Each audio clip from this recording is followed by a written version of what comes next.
Bueno, la buena noticia que tengo para todos ustedes es que no voy a pronunciar una conferencia. A medida que se acerca la hora de comer, crece la inquietud en el público, así que yo voy a tratar de hacer un comentario relativamente breve. Tengo mucho interés realmente en escuchar a Cristina y Albert, y me ha parecido francamente interesante lo que he escuchado antes. Y lamento mucho no haber llegado a escuchar la presentación sobre enfermedades no transmisibles y las comunidades migrantes, porque es un asunto que me preocupa particularmente, ¿no? Pero voy a tratar de hacer un comentario un poco más político alrededor de algunos de los asuntos de los que estamos hablando hoy. Y básicamente lo que quiero es trasladar una idea, la idea de que toda la agenda de los Objetivos de Desarrollo Sostenible constituyen, como ya han escuchado, un paso adelante sin precedentes, una oportunidad extraordinaria, pero al mismo tiempo creo que hay una serie de riesgos asociados a esta agenda y a la aplicación práctica de los ODS que pueden convertirlos, que pueden prácticamente anular sus virtudes, ¿no? Y de hecho yo creo un debate muy legítimo acerca de si realmente la agenda de los ODS constituye un avance con respecto a los objetivos de desarrollo del milenio, ¿no? Bueno, lo que explicaré después es por qué creo que las enfermedades no transmisibles o crónicas constituyen un buen ejemplo de este dilema, por qué encapsulan, en mi opinión, algunas de estas oportunidades y riesgos que se esconden en los ODS, ¿no? Y daré algún ejemplo de los temas, algún tema en el que estamos trabajando desde IES Global. Y finalmente terminaré explicando 4 retos: el reto de la información, la gobernanza, el financiero y el de la pedagogía pública, en donde creo que podríamos trabajar con más intensidad para inocular algunos de los riesgos de los que hablaba y para optimizar, para multiplicar las oportunidades asociadas al proceso. Y voy a tratar de hacer eso en 10 minutos. La cuestión de la oportunidad, que es la primera idea y que es un asunto que yo creo que han escuchado repetido, así que no insistiré demasiado en ello. Es una agenda relevante, es una agenda comprensiva, muy bien atada por los principios de equidad y sostenibilidad que dan al conjunto de la agenda de los ODS una coherencia enorme y, como digo, una relevancia que atan la agenda, yo diría que por primera vez en la historia y de manera mucho más clara y mucho más evidente que en el caso de los ODM, lo atan a los retos a los que se enfrenta el conjunto del planeta. Y yo creo que algunos de los asuntos, la presentación de Josep María explicando el modo en el que, por ejemplo, el cambio climático está directamente atado a algunos de los retos fundamentales que tenemos en salud, yo creo que explica muy bien a qué me refiero con esta relevancia, ¿no? La relevancia también es geográfica, lo decía Xavier antes, una agenda que alcanza a los países desarrollados, es una agenda que define el desarrollo no tanto en términos absolutos, sino con respecto a las capacidades de cada país, lo cual es pura justicia. Cada país debe ser medido, con independencia de su situación comparada, debe ser medido de acuerdo a sus propias capacidades. España, el sistema español de salud es ciencia ficción en comparación, no ya con los sistemas africanos, sino con la mayor parte de los latinoamericanos, y sin embargo tenemos problemas fundamentales dentro de nuestro propio sistema, que empiezan desde la exclusión de los inmigrantes en situación irregular hasta problemas de financiación, de inequidad y muchos de los aspectos de los que estamos hablando se reflejan también en nuestro propio país, ¿no? Por lo tanto, el hecho de que se haya extendido a los países desarrollados no hace más que multiplicar, digamos, la relevancia de esta agenda, ¿no?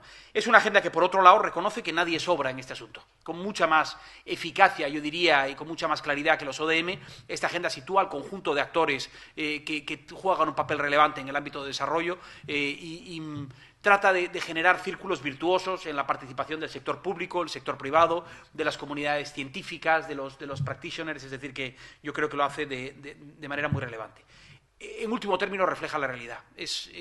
Cuando uno mira esto, yo he estado haciendo el pequeño ejercicio de tratar de entender nuestra propia institución, el Instituto de Salud Global, en la agenda de los ODS, y hay por lo menos 9 de los 17 objetivos en donde tenemos algo relevante que decir. Estos objetivos explican mucho mejor nuestro modelo de trabajo, que es un modelo comprensivo y ambicioso en ese sentido, aunque esté localizado, digamos, en unos temas y en un ámbito de acción, nos explica mucho mejor que ninguna otra agenda del desarrollo, ¿no? Y esa es la oportunidad. ¿El riesgo qué? ¿El riesgo cuál es? El riesgo es que prácticamente no hay, y perdónenme la expresión, no hay memez que a uno se le ocurra relacionada con el desarrollo que no esté reflejada en los ODS de alguna manera. 169 metas, lo cubre prácticamente todo. El proceso de definición de la agenda fue un proceso por agregación, en donde cada grupo de interés consiguió colocar sus asuntos de una manera más o menos relevante, ¿no?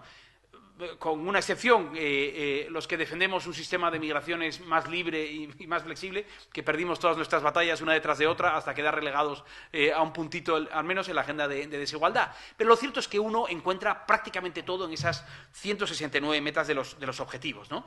La agenda de financiación ya la han descrito, empezamos a calibrar la magnitud de este reto entre 2 y 3 billones españoles de dólares, lo cual supone, para darles una idea, prácticamente multiplicar por 20 o por 30 todos los recursos de la ayuda oficial al desarrollo, que en el año 2014 alcanzaron su punto récord con prácticamente 135.000 millones de dólares. Es decir, que la envergadura de esta agenda es extraordinaria. Yo discrepo con la idea de que esto es algo que simplemente por el hecho de que sea una fracción de la economía global, esto sea algo que se vaya a lograr con facilidad, ¿no? Y son además objetivos de una complejidad enorme. No solo, es decir, son fácilmente explicables, todo el mundo entiende por qué la agenda de las enfermedades no transmisibles o las enfermedades crónicas es relevante, pero lo que se esconde detrás de ellos es una complejidad institucional, científica, histórica, social, económica, de un calibre que los hace muy difícilmente trasladables a la realidad, sobre todo cuando uno compara esto con la vacunación de 5 millones de niños en los próximos 10 años, algo que todo el mundo entiende bien y que se puede lograr y que responde bien a una determinada lógica, ¿no? Mi argumento, mi miedo es que en esta jungla de riesgos asociados a los ODS, en realidad va a operar la ley del más fuerte.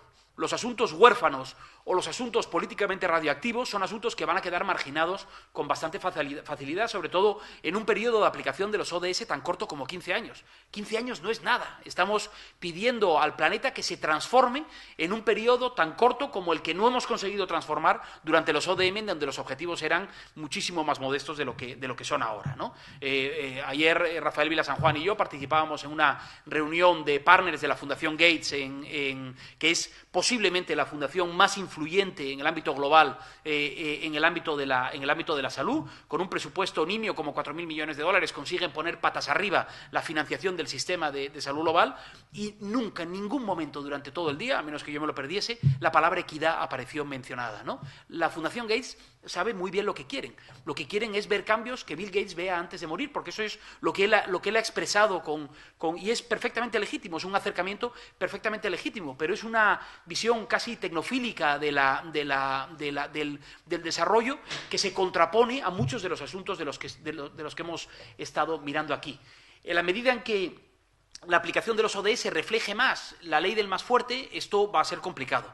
Necesitamos a todos los actores operando con igual intensidad y a un sector público con elementos como la cobertura universal de salud muy claramente imbricados en su ideario, digamos, siendo fuertes en este debate, ¿no? Bueno, decía, y esta es la tercera idea, que yo creo que las enfermedades crónicas o no transmisibles, pues en cierto modo son un epítome de este dilema, ¿no? Son extraordinariamente relevantes por las razones que no repetiré, en términos de morbilidad y de mortalidad, son relevantes en la medida en que afectan a centenares de millones de personas hoy, pero determinan su futuro. Me da la referencia que hacía José María antes al modo en el que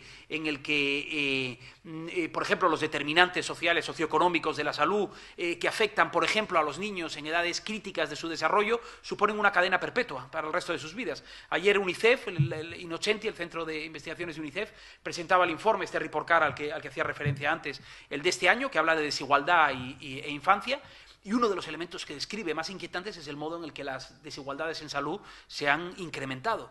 Es decir, estamos cargando sobre una generación de niños, por ejemplo en España, con enfermedades relacionadas con la obesidad, por ejemplo, con los malos hábitos de vida, con un sistema de protección mucho más débil del que conocimos sus padres o yo diría que en algunos casos incluso sus abuelos, ¿no? Por lo tanto, es enormemente relevante. No hay asunto que exprese mejor la globalidad de los ODS que este asunto de las enfermedades no transmisibles, ya sea el cáncer, la hepatitis, la diabetes, cualquiera de los asuntos de los que hablamos, son muy relevantes en nuestras propias sociedades y por lo tanto se entienden muy bien por nuestra sociedad, por nuestros ciudadanos, ¿no? Pero además son relevantes también para los países menos adelantados. Hay un dato que a mí me parece significativo. 6 de cada 10 diagnosticados de cáncer en 2012, de los 14 millones de diagnosticados de cáncer en 2012, estaban en países menos adelantados. Los países menos adelantados ya no son una caricatura de malaria y de enfermedades infecciosas, sino que son criaturas mucho más complejas en donde esta realidad también es cierta, no solo en la India y en Brasil y en España, ¿no? Es un asunto íntimamente ligado a las variables de la inequidad, que no repito porque ya se han mencionado, desde los determinantes sociales, a los hábitos y condiciones de vida, a la calidad de los sistemas de prevención y protección en salud, al acceso a los medicamentos esenciales, ¿no? Precisamente este asunto, el acceso a los medicamentos esenciales, que es un tema que nos preocupa particularmente en IES Global y en el que estamos trabajando junto con la Fundación Soros, la Fundación Open Society y otras organizaciones, es un tema que yo creo que ejemplifica muy bien este asunto, ¿no? Les doy simplemente un ejemplo. ¿Cuánto llevo? Voy bien, ¿no? No, vas bien, vale. Les doy simplemente un ejemplo que me parece significativo, que es el caso de la hepatitis C, que es ahora en IES Global dentro de muy poco. Les recomiendo que le echen un vistazo, si tienen oportunidad, a la serie de papeles que estamos haciendo sobre innovación y acceso a medicamentos. Hemos publicado un primer papel general, digamos, de análisis del problema, pero publicamos la próxima semana uno sobre hepatitis C, ¿no? Y el caso de la hepatitis C es ilustrativo. Entre 130 y 150 millones de enfermos de hepatitis C, de los cuales solo un 12% están en países desarrollados, un 14% en países de ingreso bajo, es decir, de nuevo la idea, pero la mayor parte de ellos en economías emergentes y en países de ingreso medio, ¿no? Todos los enfermos, están afectados por las mismas variables, aunque la intensidad de las variables es diferente dependiendo de las regiones en las que estemos. Es evidente que el diagnóstico, el acceso a personal de salud, las infraestructuras sanitarias son muy diferentes cuando consideramos la situación de Egipto, por ejemplo, y la situación de España. Pero todos tienen un problema común, que es el coste de los tratamientos esenciales, en este caso los tratamientos de nueva generación, el sofosbuvir, por ejemplo, en donde el precio que imponen compañías farmacéuticas que se aprovechan de un modelo de innovación que está roto, que es obsceno, el precio que ponen, como digo, queda fuera del alcance de prácticamente todo el mundo. Solo los sistemas de salud más protectores y con una capacidad económica más alta, como por ejemplo el de España, tienen la capacidad de hacer frente a eso. Y a un coste que, en fin, no creo que haya muchas enfermedades que sean mencionadas en el debate parlamentario que tuvo lugar la pasada semana sobre el déficit y la aplicación del déficit en España, ¿no? Pero la hepatitis es uno de ellos. Es uno de los asuntos en donde el coste que ha tenido que soportar la sanidad pública es extraordinario, ¿no? Bueno, resolver este asunto es muy complicado porque las compañías farmacéuticas, en este caso la compañía Gilead, que es la que es la propietaria de esa patente, digamos, tienen juegan de acuerdo a unos incentivos que no son más bien parte del problema que parte de la solución, ¿no? Resolverlo, como digo, tiene unas implicaciones políticas y económicas de tal magnitud que resulta difícil entenderlas en un periodo tan corto como los 15 años que se plantean en los ODS, ¿no? Este es un ejemplo de inequidad central ligado al sector de la salud y a las enfermedades no transmisibles que, en mi opinión, ejemplifica este dilema del que les estaba hablando, ¿no? Y creo que la hepatitis C es, en cierto modo, una fotografía del futuro. Creo que en el futuro nos encontraremos con muchos más casos de hepatitis C, porque nos enfrentaremos a tratamientos contra el cáncer, contra las enfermedades cardiovasculares, contra otras que están directamente ligadas a la prevalencia de los sistemas de la salud en muchas... ya termino. Por lo tanto, insisto en ese asunto, la complejidad de la agenda. Última idea. ¿Qué podemos hacer? Y 4 ámbitos en donde desde IES Global estamos trabajando y que les ofrezco quizás puedan ser interesantes para ustedes a la hora de pensar en lo que podría constituir una agenda para neutralizar esos riesgos y aprovechar esas oportunidades, ¿no? Bueno, hay un primer asunto que nos interesa particularmente, que son los sistemas de información. ¿Con qué datos contamos para abordar las inequidades en el sistema de salud, por ejemplo, en el caso de las enfermedades crónicas o no transmisibles, ¿no? Estamos trabajando con el Programa de Naciones Unidas para el Desarrollo en 4 estudios estudios de caso en Bolivia, en Cuba, en Túnez y en Barcelona para identificar cómo sería la aplicación en la práctica de los ODS. Es decir, qué significa realmente en términos de indicadores, en términos de información disponible, en términos de previsión de necesidades financieras, la aplicación de los ODM en la práctica, ¿no? En un momento en el que, como saben, se están discutiendo la batería de indicadores que apuntalarán los ODS, ¿no? Segundo elemento que nos parece clave, que ya se ha mencionado en la anterior presentación, la gobernanza de todo este sistema. Este es un sistema que escapa con mucho a las agencias tradicionales de desarrollo. La Agencia Española de Cooperación tiene interés en una parte de esta agenda, pero esto va mucho más allá. Esto afecta a los ministerios de salud, a los ministerios de economía, en fin, todo ese mantra de la coherencia de políticas, en este caso se multiplica, ¿no? Nos interesa mucho ese debate, nos interesa cómo va a gestionar, por ejemplo, España la aplicación de los ODS, ¿no? Y a mí no se me ocurre nada por debajo, por ejemplo, de una oficina de equidad y sostenibilidad equivalente a una oficina económica del presidente, algo que esté incrustado en el proceso de toma de decisiones, que tenga ciertas tendencias sobre el conjunto de ministerios y de administraciones que tienen que trabajar esto, pero esta misma pregunta se plantea en contextos muy diferentes en los países que tienen que aplicar los ODS, que somos todos, ¿no? Tercer elemento, el financiero. No vuelvo a insistir en los argumentos. El financiero, en mi opinión, afecta tanto a la determinación del gasto, algo que es francamente complicado. Simplemente tener una horquilla de entre 2 y 3 billones de dólares ya supone una horquilla bastante amplia. ¿Cuánto va a costar esto? Por ejemplo, en el ámbito de la cobertura universal de salud, estamos hablando de una horquilla de entre 36 y 84 dólares por persona y año de gasto, y esto supone aproximadamente un 6% del PIB. La mayor parte de los países del mundo se encuentran muy por debajo de eso, pero me interesa cómo se determina el gasto, pero me interesa de dónde va a salir el ingreso. Estamos trabajando, por ejemplo, en Mozambique, en este caso es una enfermedad diferente, pero en el programa de eliminación de malaria, MALTEM, estamos trabajando para identificar las oportunidades, los mecanismos innovadores de financiación.